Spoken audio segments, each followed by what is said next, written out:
எத்தனை விதமான இருளை நாம் கடந்திருப்போம் என்று நீங்கள் சற்று எண்ணி பாருங்க. பலவீனமான நேரங்கள், சுகவீனமான நேரங்கள், படுக்கையிலே இருந்த நாட்கள், இந்த நாட்களிலெல்லாம் இருள் சூழ்ந்து கொண்டது.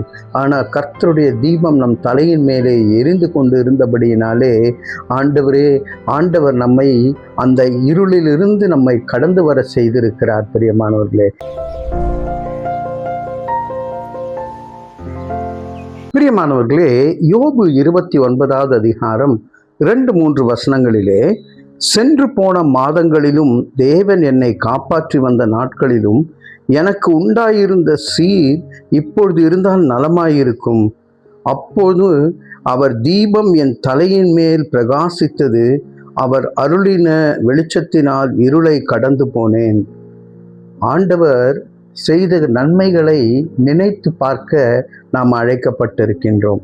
அவர் சொல்றாரு, யோபு, சென்று போன மாதங்களிலும் தேவன் என்னை காப்பாற்றி வந்த நாட்களிலும் எனக்கு உண்டாயிருந்த சீர் இப்போது இருந்தால் நலமா இருக்குமே.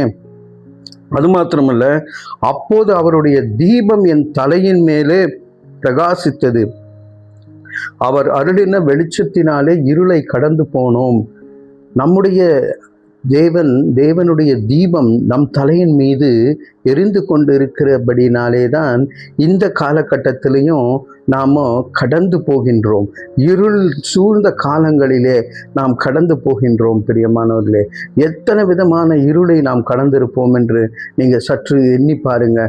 பலவீனமான நேரங்கள், சுகவீனமான நேரங்கள், படுக்கையிலே இருந்த நாட்கள், இந்த நாட்களிலெல்லாம் இருள் சூழ்ந்து கொண்டது.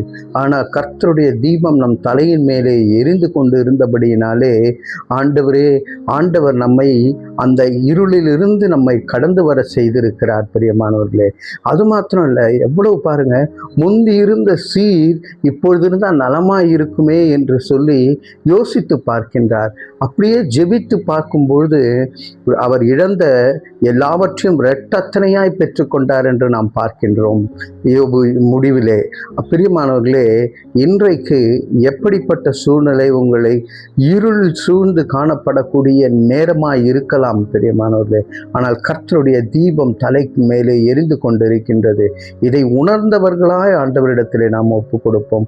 ஒரு மிஷினரி தம்பதி இப்படி மிஷின் ஊழியத்திலே பணி செய்து கொண்டே இருக்கும்போது அவங்க திரும்பி வரும்போது வழி விலகி போய் ஒரு காட்டுக்குள்ளாக போய்விட்டார்கள். அவங்களுக்கு போக போக இருள் சூழ்ந்து காணப்படுகிறது, ஆனால் வழி தெரியவே இல்லை. உடனே அவங்க 2 பேரும் முழங்கால் படியிட்டு ஜெபித்து கொண்டு இருந்தபோது ஏதோ ஒரு வெளிச்சம் வருகிறது போல இருந்தது. அப்புறம் கண்ணை திறந்து பார்த்தா ஒரு ஒளி அவர்களுக்கு மேலாக சென்று கொண்டு இருந்தது. அந்த ஒளியினை தொடர்ந்து இவங்களும் போக ஆரம்பித்தார்கள். ஒரு பர்டிகுலர் பாயிண்ட் போனதுமே அந்த ஒளி மறைந்து போய்விட்டது. மறைந்து போனதுமே அங்கே பார்த்தா ஒரு குடிசையிலே ஒரு ஒளி தெரிந்து கொண்டிருந்தது. அங்கே தீபம் ஏற்றப்பட்டு இருக்கிறதே, சரி நம்ம போகலான்னு போய் உள்ளே போய் பார்த்தா அங்கே ஒரு வயதான மிஷினரி தம்பதிகள் உட்கார்ந்து கொண்டிருந்தார்களாம். அப்போது அவங்க கேட்டாங்களாம், எப்படி நீங்கள் இந்த காட்டை கடந்து வந்தீங்கன்னு கேட்கும்போது, ஆமாம், நாங்கள் வழி விலகி போயிட்டோம் அப்படின்னு.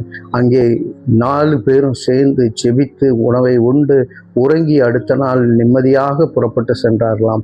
பிரியமானவர்களே, இது ஒரு மிஷன் ஊழியத்திலே இருக்கும்பொழுது நம்முடைய வாழ்க்கை பயணத்திலே திடீரென்று இப்படிப்பட்ட ஒரு இருள் சூழ்ந்த நேரங்களில் ஆண்டவர் தீபமாயிருந்து வழி நடத்துவார். தலைகளை தாழ்த்தி தேவனை நோக்கி பார்ப்போம். அன்பின் பரலோக பிதாவே, எங்களை சூழ்ந்து திடீரென்று இருள் சூழ்ந்து காணப்படுகின்ற வேலைகளிலே எங்களை கர்த்தாவே நீர் வணைந்து பாதுகாத்து வழி நடத்தும்படியாக, வெளிச்சமாயிருக்கும்படியாக இயேசுவின் மூலமே ஜெபிக்கிறோம் நல்ல பிதாவே. ஆமேன், ஆமேன்.